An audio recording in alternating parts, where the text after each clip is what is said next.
entzule, baita ere txirrindularitza zale zareten guztioi, denok dakigu. Koronavirusa iritsi egin da, eta txirrindularitza gabe utzi gaitu.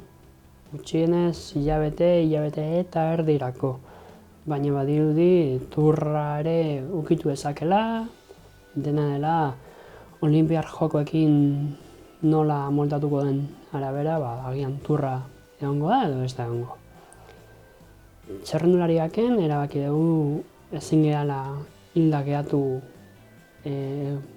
alarma egoera mantentzen den bitartean, beraz, erabaki dugu pixkanaka edukia sortzen jutea.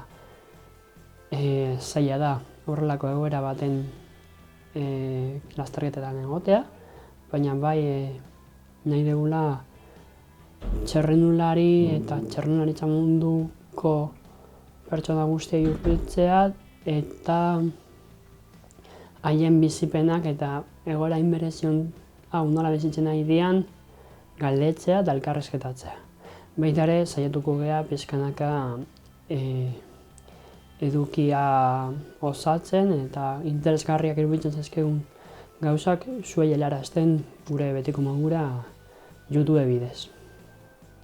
Eta hasteko gure lehenengo bideoa guk hoberen egiten dakiguna azaltzea da. Nola argazkiakin lasterketa batean gu normalen bideoak egiten ditu, baina bai azalpen gutxo batzuk emango dizkizugu noizoinka kamerakin junde baseate lasterketetara, jakiteko nola egin behar dezuen.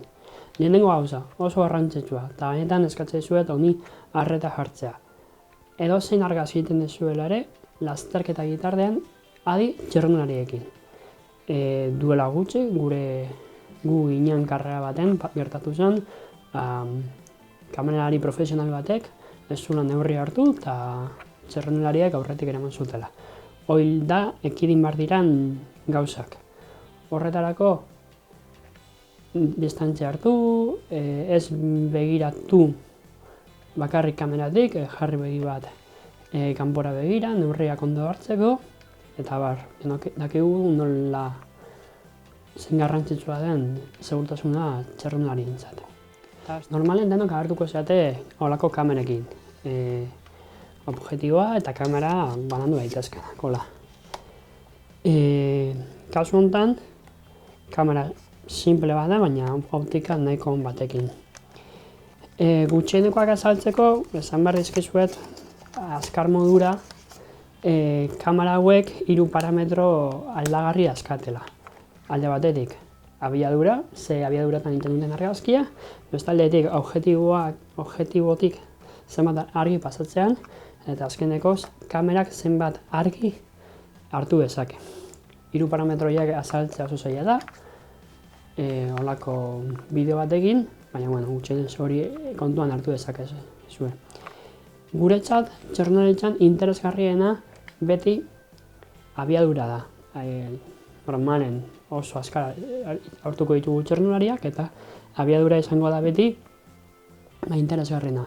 Horretarako, nik uste modurik hoberena dela zuen kamerak hartzea eta TV, gutxienez Nikonen, Canonen barkatu, TV modua hartzea, horrek ahalbidatuko dizuelako abiadura erabakitzeko, normalen nik gomendatzen dizuet bat 500etik gora, segundo bat, zati bat 500, netik gorako abiadurak hartzea, txirrindulariak mugituak geratzeko, eta gero kamerak beste parametroak berak erabakiko ditu argazki finko bat eta aldi berean ondo argiztuta egoteko. Bestaldetik, gomendagarriena da objektibo luzeak eramatea. Hau ez bezain handia, baina bai distantzia hartu dezakezuena txirrindulariekin. Normalen 150 milimetrotik aurrera interesgarria da, baina eta kontuan hartu gauza guzti hauek, baina kontuan hartu ere bai argazkilaritzak dakan gako bat dela jolastea eta gauzekin probatzea. Beraz, nik esaten badet optika luze bat erabil behar dezuela, erabaki dezakezu ere optika motz batekin jolastea. Zailago izan daiteke, baina gian argazki interesgarriak aterako dira. Beste gomendio oso interesgarri bat da altuerakin jolastea. Altuerakin esan dut, gure altuerakin. Normalen guk ohitu daude hola jartzera, zutik, noski, eta argazkik ateratzea. Nik gomendatzen dizuet, saiatzea batez ere bera juten, normalen lurretik argazki oso interesgarriak atera daitezkelako. Bestaldetik oso importanteena flasha ez erabiltzea. Flashak ez du ezertarako balio, normalen txirrindularitza azterketak egunez izaten direlako, eta bakarrik egingo duna da bateria kentzea kamerai lor handirik gabe. Gainera flashak abiadura bat behar dute, beraz normalen abiadura horrek ez du baimenduko argazkik abiadura azkarrean ateratzea. Beste gauza oso interesgarria da, batzutan zalantza dituguna da nola atea argazki, edo nola hartu kamera barkatu. Hola da, moduko bereno beti, ez hola, beti bi eskuekin, saiatu beti korreakin eusten kamera, eta normalen kamera hola hartzen da. Hola joka dezakezu zoomakin, eta